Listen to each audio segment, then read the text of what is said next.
कक्षा 12वीं विषय गणित प्रश्नावली 14 अध्याय 12 रैखिक प्रोग्रामर लीनियर प्रोग्रामिंग। प्रश्न निम्न अवरोधों के अंतर्गत z बराबरी से क्या ऋण 3x धन 4y का न्यूनतमीकरण कीजिए। x धन 2y less than equal to 8, 3x plus 2y less than equal to 12, x greater than equal to 0, y greater than equal to 0।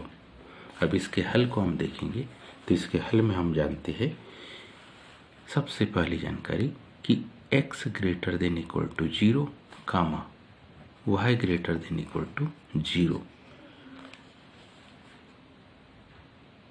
यह दोनों के दोनों मान कौन से प्रथम चतुर्थांश को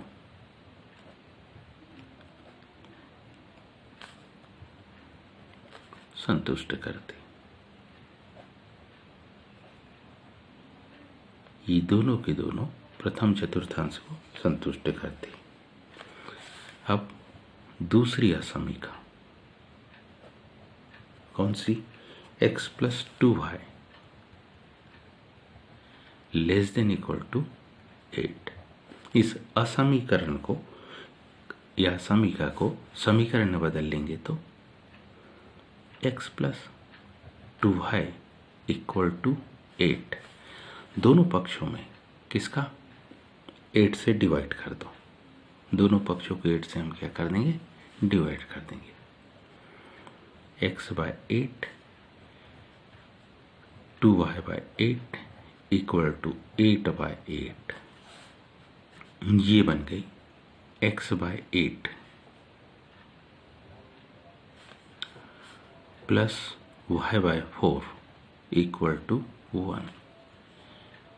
इसका मतलब यह कौन सी x अक्ष पर कौन सा बिंदु, ये x अक्ष b बिंदु जिसके निर्देशांक है 8 0, वह कौन सी अक्ष पर, y अक्ष पर c बिंदु 0 4 से होकर जाती है।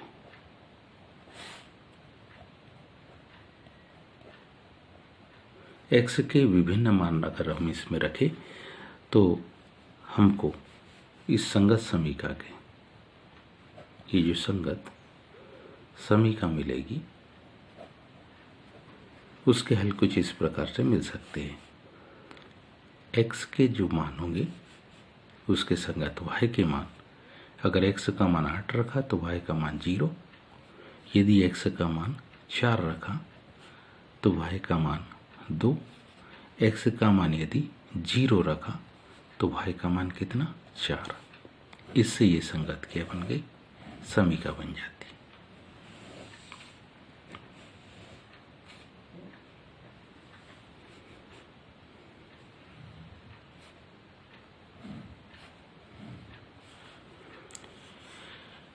अब क्योंकि यदि हमारे पास समीकरण क्या थी, x असमीका थी 2y less than equal to 8 में यदि हम x बराबरी से 0 रख दे और y बराबरी से भी 0 रख दे तो ऐसी कंडीशन में क्या होगा, 0 plus 0 0 less than equal to 8 कैसा है, सत्य है।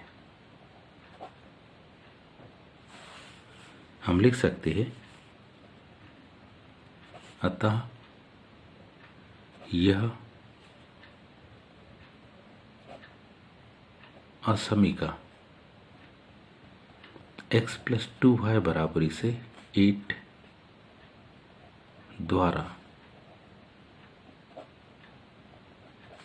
जो खींची रेखा है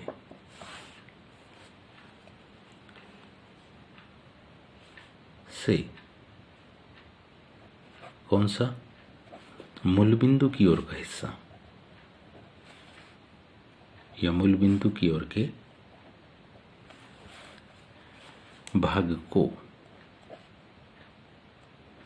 संतुष्ट करेगी या संतुष्ट करती है।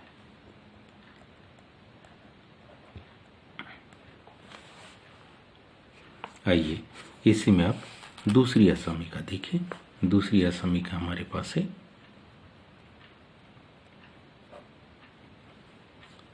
3x धन 2 है छोटा है बराबर 12 के लिए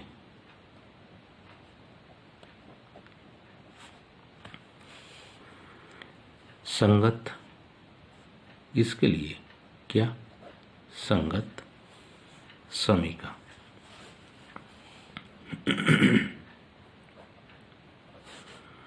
x के विभिन्न मान हम रखेंगे। x का मान मान लो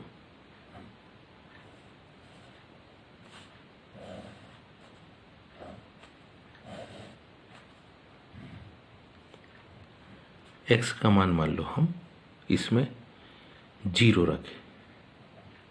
2 का बारम भाग जाएगा 6 बार, 2 छंग 12। यदि हम x का मान 2 रख दे, 2 तिया 6, 6 घट जाएगा 12 से, 6 बचेगा, 2 का भाग देंगे 3 बार जाएगा। x का मान रखेंगे मान लो 4, 4 तिया 12, 12 से 12 घटेगा तो 0। तो ये हमारे पास मान आ गया। अब हम जानते हैं कि यदि किसमें 3x धन 2y छोटा है बराबर 12 में हम x बराबरी से 0 व y बराबरी से 0 रखते, तब क्या आएगा? तब मान हमको मिलेगा 3 शून्य 0, 2 शून्य 0। कहने का मतलब है 0 छोटा है बराबर 12। ये क्या सत्य है? ये सत्य है। इसका सीधा सा मतलब है कि यह असमीका भी किस ओर, मूल बिंदु की ओर के हिस्से को संतुष्ट। हम लिख सकते हैं अतः असमीका का हल रेखा से किस ओर का भाग, मूल बिंदु की ओर का भाग,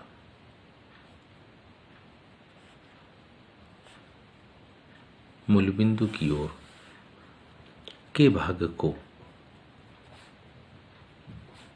संतुष्ट करती है।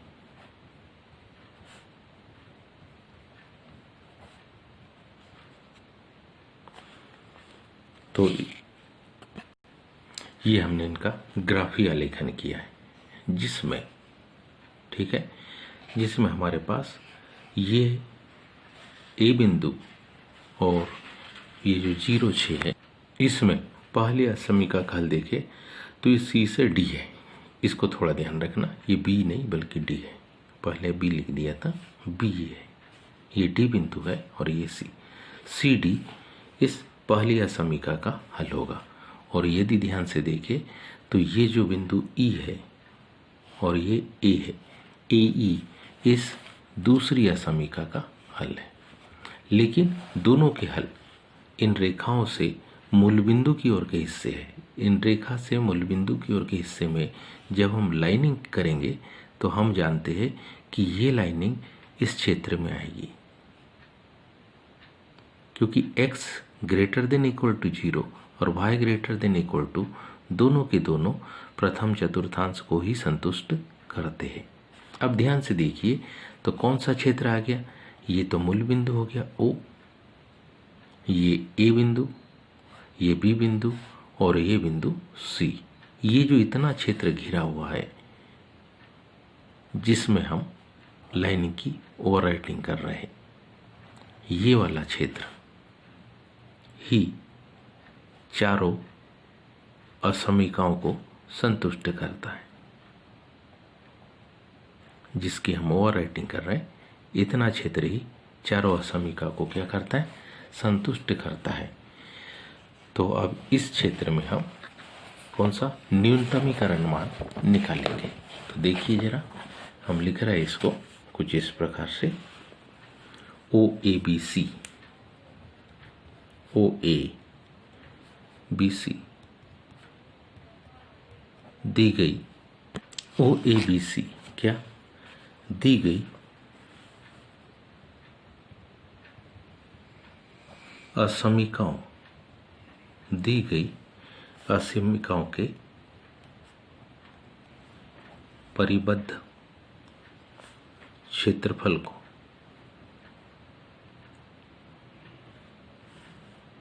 प्रदर्शित करती है।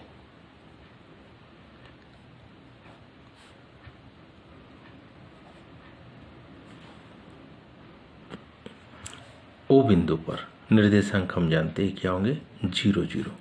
यदि हम यहाँ मान रखें ऋण 3 गुणित 0 धन 4 गुणित 0 तो हमारे पास किसका जेड का मान आएगा 0।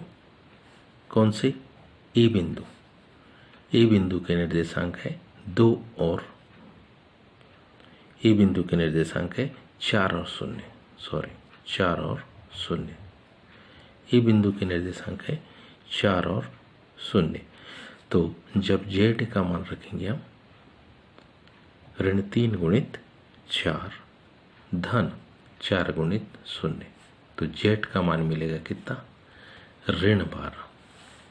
बी बिंदु, बी बिंदु के निर्देशांक है कितने 2 और 3। जेड बराबर इसे इसका मान रखेंगे ऋण 3 गुणित 2 धन 3 गुणित 3, 3 तिया 9,